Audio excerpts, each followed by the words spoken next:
కొన్నిదెల నిహారిక ఒక మనసు చిత్రంతో వెండితెరకు పరిచయం కాబోతుంది. కానీ తను చిత్రంలో నటించకముందే టీవీ షోకి హోస్ట్ గా వర్క్ చేస్తుండడం విశేషం.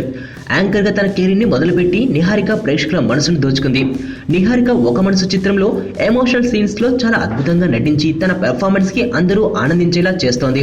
నిర్మాత మదన శ్రీధర్ నిహారిక పెర్ఫార్మెన్స్ కి తనని పొగడకుండా ఉండలేకపోతున్నాడు. ఈ సీన్స్ షూటింగ్స్ చూసిన యూనిట్ మెంబర్స్ టాలీవుడ్ ని నిహారిక పాలించబోతుంది అని అంటున్నారు. కానీ తన నటనను చూసి ప్రేక్షకులు తనకి మార్క్ ఇవ్వాలని అంటున్నారు వారంతా. ఇటీవల నిహారిక ఒక మనసు చిత్రంలో తన వాయిస్ కి డబ్బింగ్ చెప్పింది. రామరాజు దర్శకత్వంలో రూపొందిస్తున్న ఈ చిత్రం మే నెలలో రిలీజ్ కాబోతుంది. టైం రెండు రకాలు, ఒకటి గుడ్ టైం, రెండు బ్యాడ్ టైం.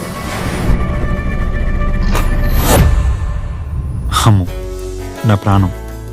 నేను 5th చదివేటప్పుడు తను 3rd క్లాస్లో జాయిన్ అయింది. తను చిన్నప్పుడు చూసినప్పుడు ఎప్పుడూ అనుకోలేదు తను పెద్ద ఇంత అందంగా తయారవుతుంది.